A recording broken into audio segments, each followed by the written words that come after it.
లేదా మనకు శాంతి, సమాధానము, నెమ్మదిని, సంతోషాన్ని ఇవ్వగలిగిన వారు ఉన్నారంటే లేదండి.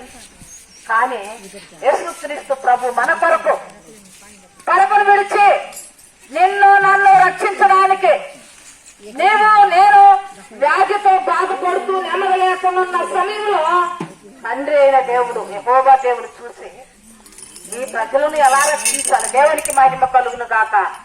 అందుకే కుమారుని యొక్క రూపమును ధరించి పరిశుద్ధాత్మ, తండ్రి కుమార పరిశుద్ధాత్మ వివేక నామములో యేసుక్రీస్తు వారిని నశించిపోతున్నటువంటి వారి కొరకు లోకములోకి పంపించారండి.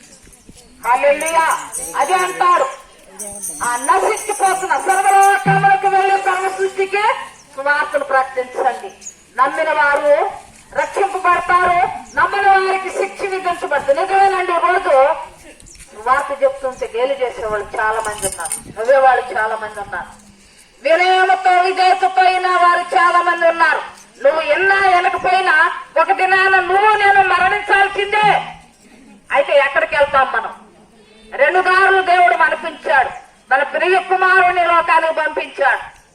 నీ కొరకు నా కొరకు నువ్వు చేసిన, నేను చేసిన పాపం, ఏం పాపం చేశావు అనుకోవచ్చండి మనం. నిజమే, నీ నోటితో బూతులు మాట్లాడుతున్నావు, నీ నోటితో పోకిన మాటలు మాట్లాడుతున్నావు, నీ కళ్ళతో చెడ్డ చూపులు చూస్తున్నావు. ఇవన్నీ పాపమని నువ్వు గ్రహించవా? అందుకే నా హృదయం చెడిపోయి ఉన్నది. దేవుడు నీ దేహమును, నీ ప్రాణమును పరిశుభ్రంగా ఉండగలిగితేనే నువ్వు మోక్ష మార్గం చేరగలుగుతావు. లేదా ఇంకేదైనా కార్యక్రమాలు చేస్తే వెళ్తానంటావా? లేదండి. రక్షణ లేదు, యేసు నామములో మాత్రమే రక్షణ, ఏ నామములో కూడా లేదని పౌలు గారు చక్కగా తెలియపరుస్తాడు. దేవునికి మహిమ కలుగును కాక. అందుకే ఆయన కన్యమరే గర్భమున జన్మించి నశించిపోతున్న నిన్ను నన్ను రక్షించడానికి ఆయన కల్వారి శిలువలో మరణించాడు. మనందరం పాపం చేస్తాం.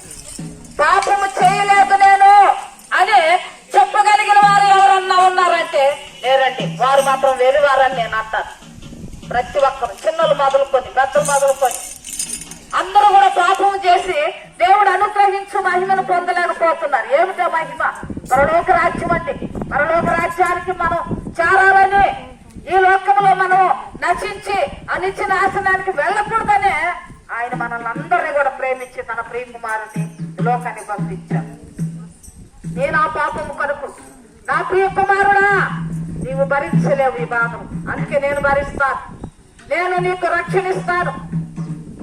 నాతోటి ఈ లోకంలో నీవు పరిశుద్ధుడుగా జీవించి తిరిగి మరలా నా రాజ్యంలోకి వచ్చినప్పుడు నాతో కూడా నా సింహాసనం పక్కన కూర్చుంటాడు. దేవునికి మహిమ కలుగును గాక.